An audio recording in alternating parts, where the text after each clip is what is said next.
Continuing now with our breaking news tonight, legendary CBS newsman Walter Cronkite has passed away this evening at the age of 92. Mr. Cronkite had been suffering from cerebrovascular disease for a number of years. We're told that he passed away a little less than 2 hours ago at home, surrounded by his family. Joining us now, we're very lucky to say, is Dan Rather. He stepped in for Walter Cronkite as anchor of the CBS Evening News when Mr. Cronkite stepped down from the post in 1981. Mr. Rather, Dan, thank you so much for coming in. Thank you. This is obviously a very sad day for everybody whose lives were touched by Walter Cronkite. For you personally, this has to be a very emotional night. It is.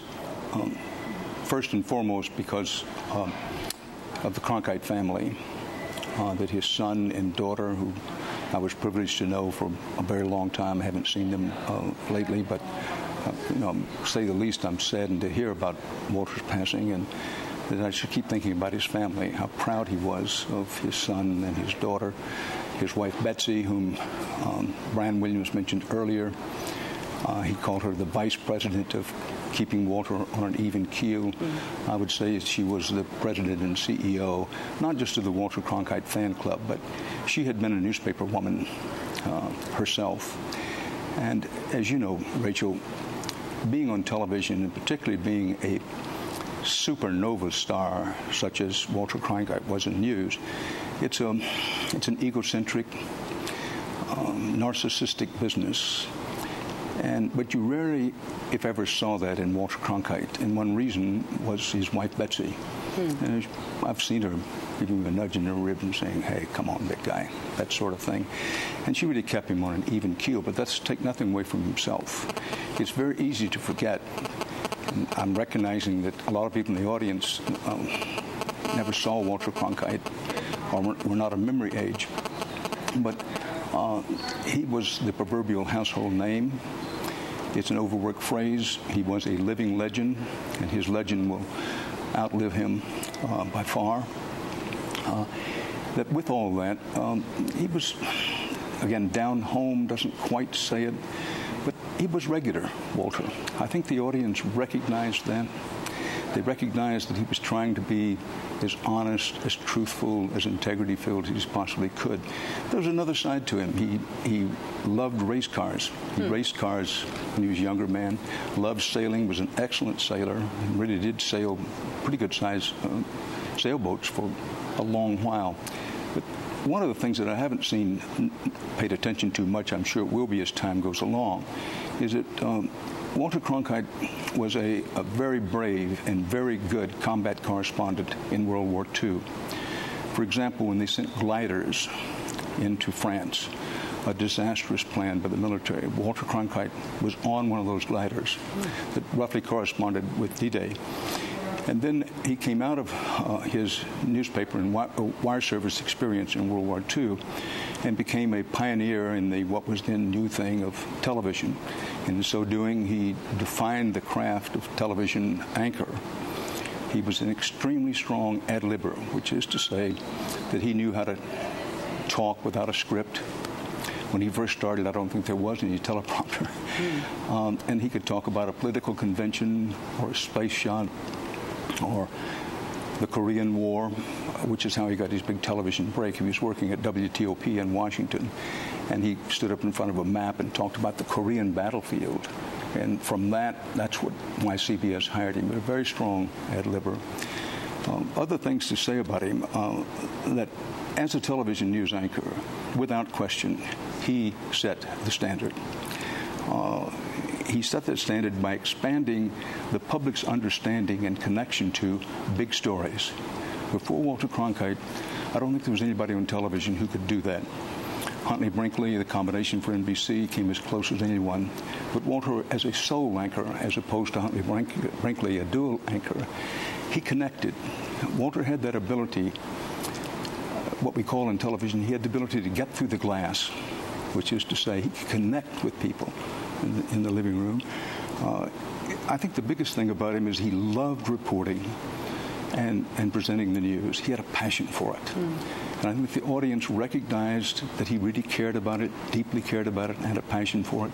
And that's one reason they made him by far the most popular anchor person of his time, or for that matter, probably for any time. And enough cannot be said about what he gave to the craft. And one other thing about him is that Walter, he stood up for his correspondents and producers when the pressure was on about controversial stories. Vietnam and Watergate come to mind. He backed his reporters and producers in the field and on the story rather fiercely, like an uncle, a caring, loving uncle. And he earned, not just because of that, but he earned the tag with the audience and with the press of being Uncle Walter. When you stepped in, it was announced in 1980, you stepped in 1981 when he retired.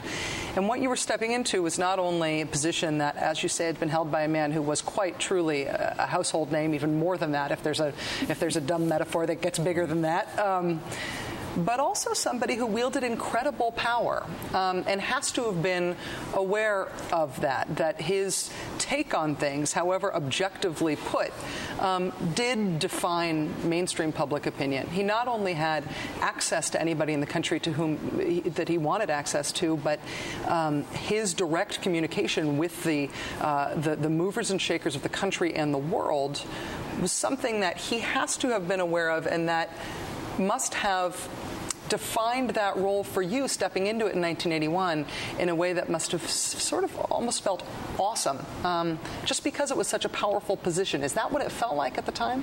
No, and it didn't feel like that at the time, partly, yea, mostly because of Walter. Walter did not think in terms of power. What you said was exactly true, but he didn't think in terms of power. Walter was all news all the time. Tall tower, full power. We break in when news breaks out.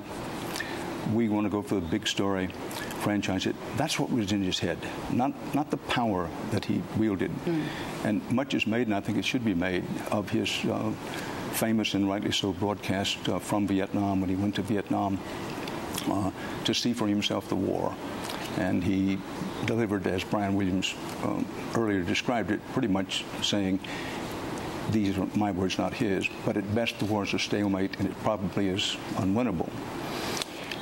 That was his objective opinion at the time. It was one of the rare times that he expressed opinion on anything, but it was based on his objective reporting. But he didn't think in terms of power, and because I had seen and proudly served as a field correspondent under Walter Cronkite, I had seen his approach to this business of power. Walter never talked in terms of power. He never saw himself as a powerful person. He saw himself as an honest broker of information. That he gathered information, and Walter was one hell of a reporter. He wasn't just an anchor, and he knew good reporting, and he demanded good reporting. But he didn't think in terms of power. He just thought, this is my role. My role is to present quality journalism of integrity. I'm going to put around me people that I know believe the same thing. Sandy Sokolow, who was his long-time right-hand person, had been with Walter through all kinds of things. The point is that institutions and broadcasts do take on the character and personality of their leaders.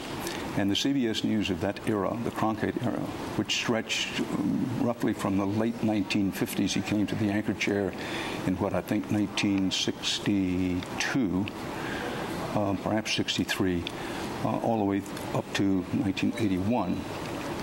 That this permeated the organization, the Cronkite way. You don't think of yourself as powerful. You're a working reporter. Your job is to be the people's surrogate. Where they can't be, you listen to news conferences, you come on, you tell it straight, and you hope that they absorb the information. Incredible, authoritative, trustworthy source. Dan Rather is our guest. We're going to take a quick break, come back with more with Dan Rather. We have just learned this evening that Walter Cronkite has died at the age of 92. We'll be right back with our ongoing coverage.